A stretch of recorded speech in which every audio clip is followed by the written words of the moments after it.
آج گھر گھر محفل میلاد کی یہ 64ویں کل بھی ہو گئی تھی آج 64ویں یہ محفل ہے جو ثروت بھائی کے گھر سجائی گئی ہے، اور یہ ایک مہم ہے کہ ہم صرف ذکر کی برکتیں بھی حاصل کریں اور صرف وہاں تک محدود نہ رہیں بلکہ عمل کی طرف بھی ہمارے اقدام بڑھیں۔ ایک طبیب کی بات سے اپنی شروعات کروں، اور مفتی احمد یار خان نعیمی صاحب نے اس کو نقل کیا ہے۔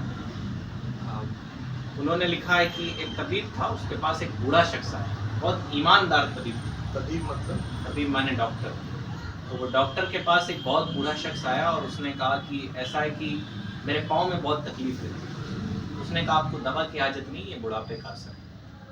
تو اس نے کہا کہ ایسا ہے کہ میری یادداشت بہت کمزور ہو گئی۔ طبیب ایماندار آدمی تھا، کہا کہ ایسا ہے یہ بڑھاپے کا اثر ہے، آپ کو کوئی پریشانی نہیں۔ اس نے پھر اور بھی کئی شکایتیں کی، اس نے کہا کہ ایسا بڑھاپے کا اثر ہے، آپ کو کوئی پریشانی نہیں۔ تو کچھ ہلا کے اس بوڑھے نے کہا کہ آپ کیسے طبیب ہیں، کیسے ڈاکٹر ہیں، مجھے بتاتے ہی نہیں، مجھے کیا سب بڑھاپے کا ہی اثر ہے۔ تو اس نے مسکرا کے کہا جناب یہ غصہ بھی آپ کے بڑھاپے کا ہی اثر ہے۔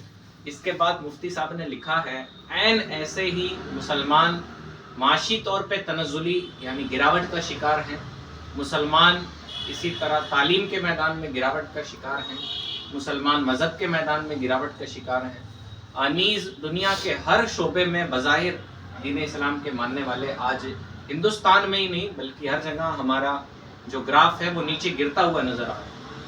مفتی صاحب نے لکھا ہے کہ لوگ اس کی مختلف وجہ بتاتے ہیں، لیکن مجھے جو مرض سمجھ میں آتا ہے وہ دین اور مذہب سے دوری۔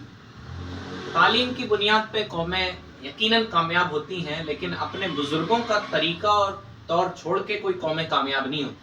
اور شیخ عبدالحق محدث دہلوی رحمۃ اللہ تعالیٰ علیہ نے اپنی کتاب حجت اللہ البالغہ کے اندر لکھا ہے کہ ہر قوم کا کوئی طریقہ ہوتا ہے، جب تک قوم اس طریقے اور منہج پہ قائم رہتی ہے وہ کامیاب رہتی ہے، اور جب اپنے بزرگوں کا طریقہ چھوڑ دیتی ناکام۔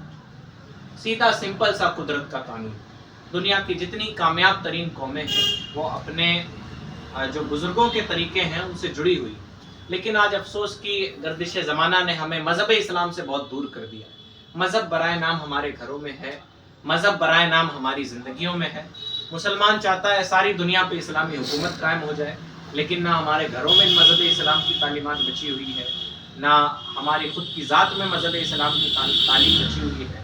اور اسلام ایسا مذہب نہیں ہے جو کسی کی ذات پر تھوپا جائے۔ اللہ نے قرآن مجید میں صاف صاف ارشاد فرمایا لا اکراہ فی الدین، دین میں کوئی زور زبردستی نہیں۔ اور اللہ نے فرمایا دوسرے مقام پہ تم چاہو تو ایمان لاؤ، چاہو تو نافرمانی کرو، ہم نے تمہارے لیے جہنم تیار کر